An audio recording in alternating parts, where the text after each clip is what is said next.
What is up everybody, it's your boy Cameron Bash here and welcome back to the Movement channel. Today, we're coming at you guys with a pretty interesting WWE 2K22 video as we're going to be breaking down and comparing the MyGM mode of this game to the GM mode of old SmackDown vs Raw games. Now, the MyGM mode for 2K22 has been a topic of a lot of heated discussion as of late, with many players on both sides of the fence. One side being made of people looking forward to the mode, and the other side being made up of people who think the mode isn't doing enough to make it worthwhile. But in reality, how well does the MyGM mode of 2K22 hold up to the GM mode of WWE games in the past? Today, we're here to answer that question. Now, we were in the middle of putting together our own comparison for these games, but while we were doing that, the folks over at the SmackDown Hotel went ahead and put together this extensive comparison guide comparing 4 different WWE GM modes. The amount of detail that these guys managed to get into this guide is absolutely insane, so we're going to go ahead and use their guide here today to compare the different games, and then we'll come up with our own conclusion at the end of the video. So, thank you once again to the SmackDown Hotel for putting this guide together. This is going to compare WWE 2K22 with SVR 2006, 2007, and 2008.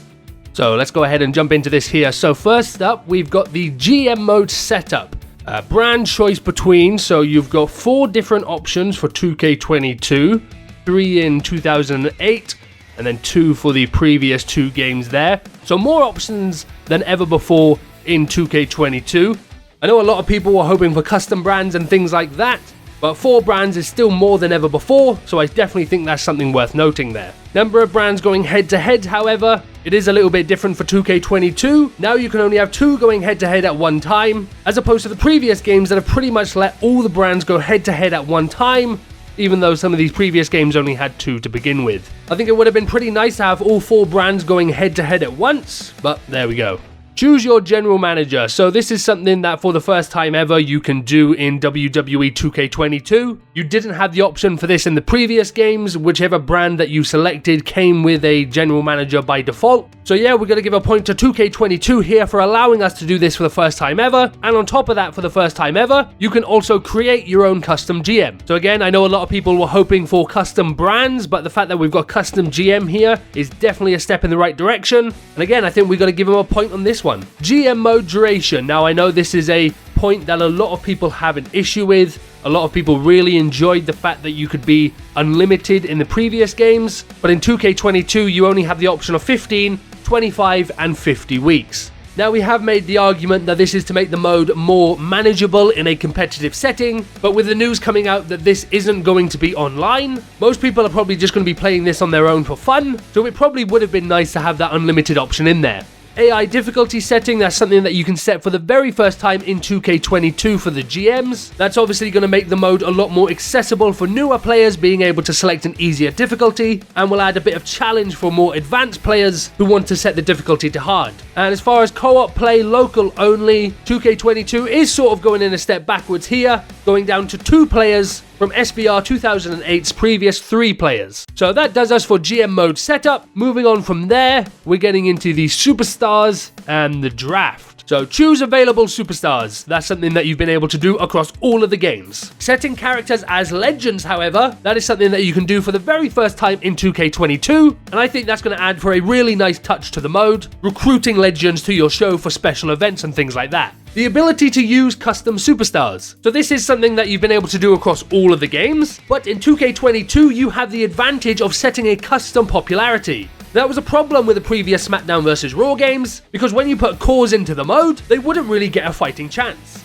Now, you can add whoever you like to the mode in 2K22, and they can literally be main eventers straight away if you like. Customizable superstar stats. Again, in 2K22, it's doing it bigger and better than ever before. You had no options for it in 2006, and then only the ability to change the face and heel roles in 2008 and 2007. So 2K22 allowing you to customize all of the stats is definitely another point to that.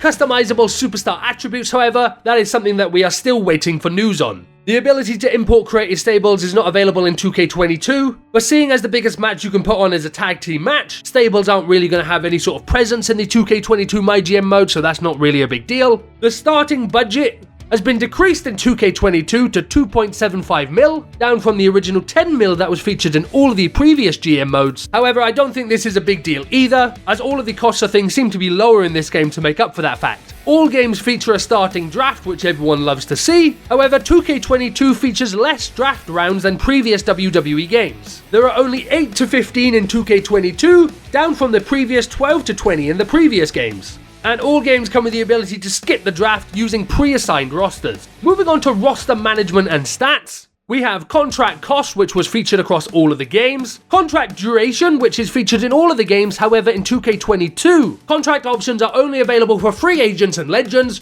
not for your drafted superstars. Popularity is featured across all of the games. Same with roles of face and heel. However, superstar classes is something that is for the first time featured in WWE 2K22. Stamina and fatigue is featured across all of the games. Injuries across all of the games. Morale level and requests across all of the games. Superstars with match specialty. Again, that's something that we're waiting on being confirmed for 2K22. Mic skill and promo skills featured across all of the games except 2006. Training skills, again, something that we're waiting on for 2K22. The ability to sign free agents is available across all of the games. The ability to sign legends is across all of the games. However, the ability to sign enhancement talent, that is new to 2K22. The ability to release superstars is available across all of the games. However, two features that are not available in 2K22 is the ability to trade superstars with other GMs and the ability to draft after WrestleMania. Next up, we have titles and rivalries. Championship titles per brand. 2K22 is bringing it down to 2 from the previous game's 4. And again, this is one of those points that's of a lot of concern to a lot of people. All games featured a main title, and all games featured a women's title. However, 2K22 is taking away the mid-card title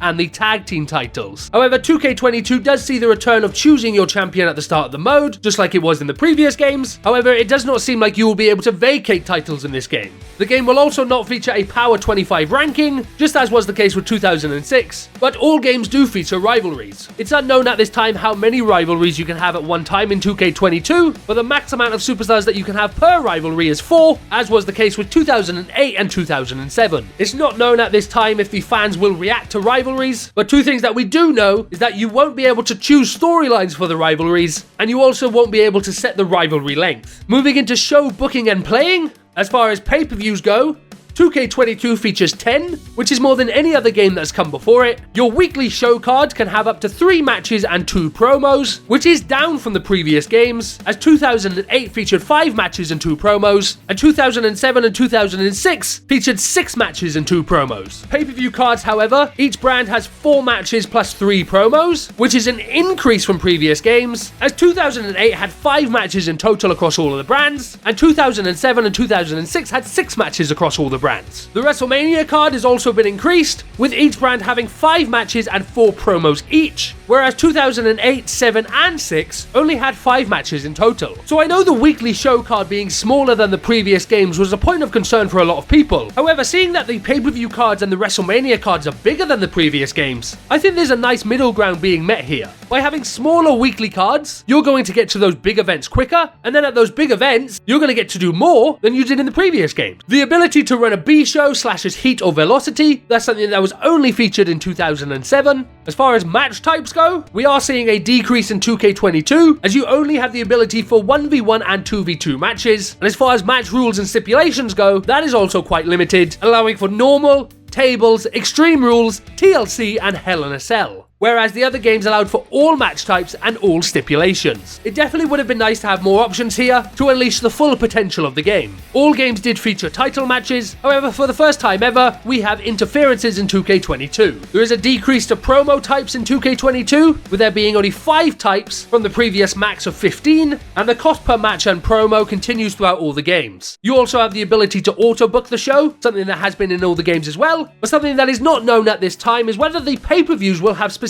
match types, something that was featured in all of the previous GM modes. As far as playing the matches, that is the same as it has been across all of the games, with the ability to play, simulate or spectate, which is very nice to see. The ability to choose attires is not known in this game, however it did not feature in 2008. The ability to choose the winner of the match was not featured in any of the previous WWE games, however it is available in 2K22 with a power card. Spectator camera angles is in 2K22 for the very first time. The ability to watch promos was not in any of the previous GM modes and is also not in MyGM, and while the ability to simulate the entire show was available in the previous games, it isn't known at this time if that will be available for 2K22. Moving on to logistics and side activities, cities and locations is featured across all of the games. However, there are a few features here that are in 2K22 for the very first time, those being the ability to choose the arena and size, choose the crew, choose the special effects, and choose the advertising. However, a couple of things that are not returning to 2K22 are the ability to hire storyline writers, the ability for training exercises, and the ability for promotional activities. Moving on to reports and ratings, we have match rating, which is featured across all of the games, show rating, which is again across all of the games,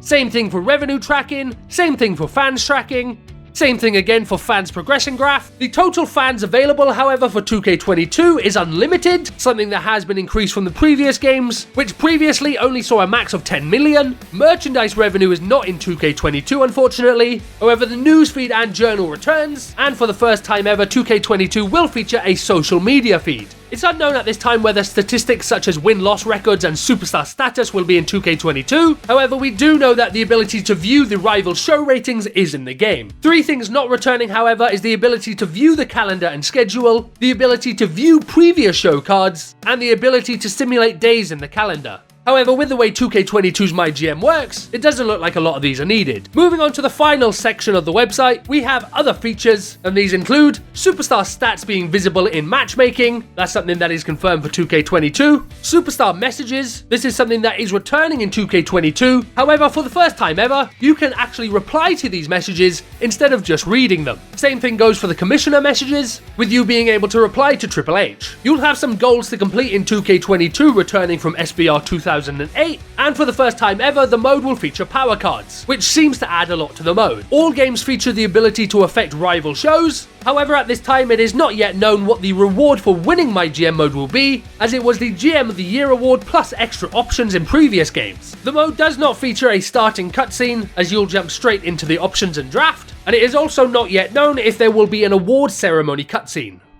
So, there you have it, a full and complete comparison of WWE 2K22's MyGM mode versus all of the previous GM modes from past WWE games. You can see during it that there are a few fair features that have been cut from the game, such as the ability to make money off of merchandise and the ability to have 4 titles on your show, but on the other side of that, there are a bunch of brand new features to the mode as well, such as power cards, superstar classes, and the ability to draft legends to your show.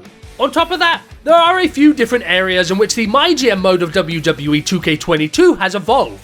Yes, you can only put on 3 matches and 2 promos per weekly show, but that leads up to you getting into those pay-per-view cards that much quicker, where you're then able to book a bigger, grander show. This game seems to have a focus on getting you through the build-up portion of the mode a little bit quicker, so that you can experience those bigger pay-per-view moments more frequently, which is of course the part that we all love the most. Plus, it really doesn't matter that things like storyline writers, training exercises, and promotional activities have been cut from the game, as they've just been replaced by new features that honestly work a lot better for a GM mode type of setting. It makes more sense that you'd be worried about the arena, crew, special effects, and advertising than you would be training your superstars, because that's something that they should deal with themselves. There are a few things that are a bit of a shame though. Only having 5 different match stipulations to choose from across only 1v1s and 2v2s seems like such an oversight, when the base game offers so much more than that. That, plus not having a built-in online mode in 2022, is just going to mean that so many people won't even give this mode a chance, because they can't play it with their friends. These are small details that really should have been made a priority, so that this mode is a mode that all players feel like they can play, rather than just a few. In conclusion, after seeing this detailed side-by-side comparison, we think that 2K22 is bringing a lot of new and fresh ideas to the table that many fans are going to be very happy and satisfied about. But on the other side of that, there's definitely still a ways to go to make this mode perfect, and hopefully, that is their intention when it comes to the MyGM mode in 2K23. But with that guys, that's going to do it for this video. Thanks once again to the SmackDown Hotel for providing us with this detailed comparison. If you guys want to check it out for yourself, we'll leave a link to it down in the video description. But before you head off, we'd love to hear your guys' thoughts on this. How do you guys feel about the MyGM mode after seeing this side-by-side comparison? Does it change your thoughts on the mode at all? To us, it really highlighted just how many new things this mode is actually doing compared to previous games, which can be hard to think about sometimes, especially with so many people focusing on the negatives. Be sure to leave your thoughts in the comment section down below, and while you're down there, don't forget to drop a like on the video and subscribe for more WWE 2K22 content. Thanks very much for watching this video, guys, and we'll see you soon for another one.